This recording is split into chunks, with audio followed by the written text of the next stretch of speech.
Hey everyone, I'm back once more with another film review for you, and in this one I'm going to review a 2012 supernatural horror film called Sinister, which was co-written by Scott Derrickson, co-written and directed by Scott Derrickson.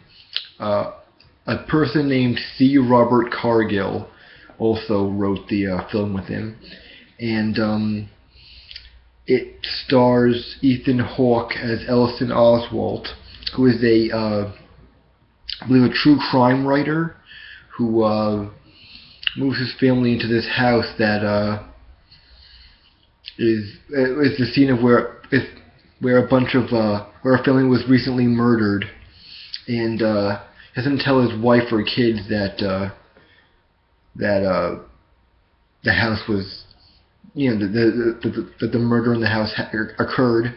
Because of this, that becomes a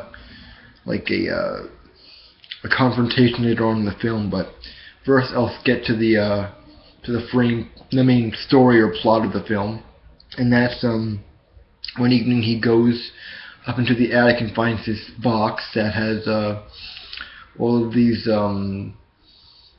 I guess you could call them like old home videos, and a projector, and he starts playing them, and then he realizes that they are they're like the videos of the family, and that the family that got murdered recently there. In addition to that, there are also home videos of other families who were murdered under mysterious circumstances. Like, one got hung on this tree, another was drowned in a pool, and then there's this one video in particular where you see a lawnmower. Well, I'm not going to spoil it for you, but yeah, it's a very unexpected, creepy scene. Just to tell you. Anyway, while like the trailers and stuff like try to focus more on the pagan deity Bagul or something like that. Bagul, I believe his name is. And like all the creepy things that he did.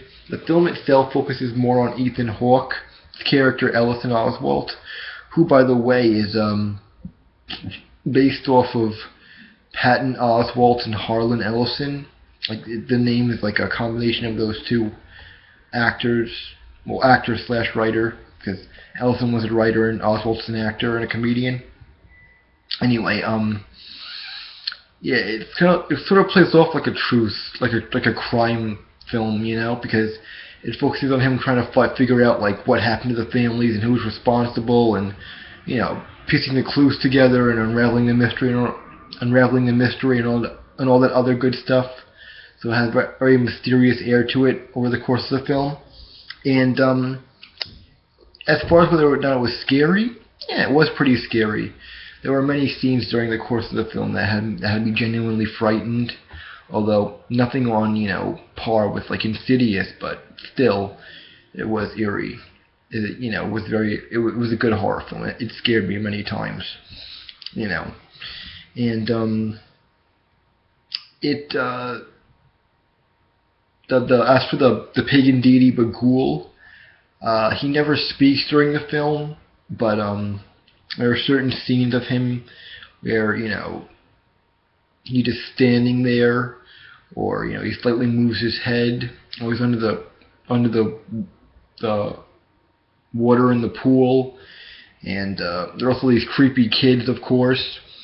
So I thought that this film wasn't as good as Insidious, although I feel that it definitely had its scary moments. Definitely wasn't as good as Insidious, and it also felt a bit more, well, not a lot, but a bit cheesier and more cliched than Insidious. Also had the stereotypical creepy kids, and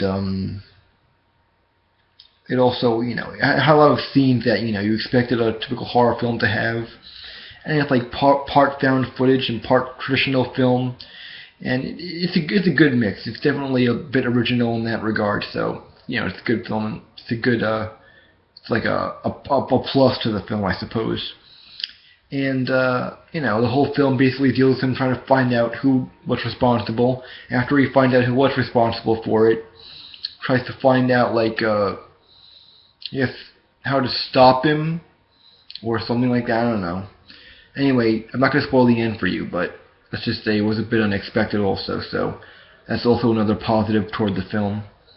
If I had to give it a rating, I would give it like a 4 out of 5, because it definitely had more positives than negatives in my view, and it also was very stylish, also very dark, and it felt almost at times like a crime mystery or a drama film rather than a horror film. And I like, films with like many genres rather than just one. Like, it wasn't just like a straight horror film was what I mean by that. I really like series like that and films like that for the most part. So yeah.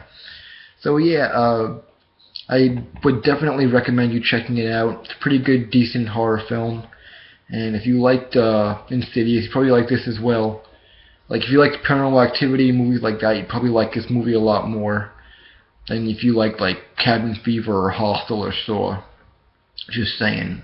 So yeah, thanks for listening, and goodbye.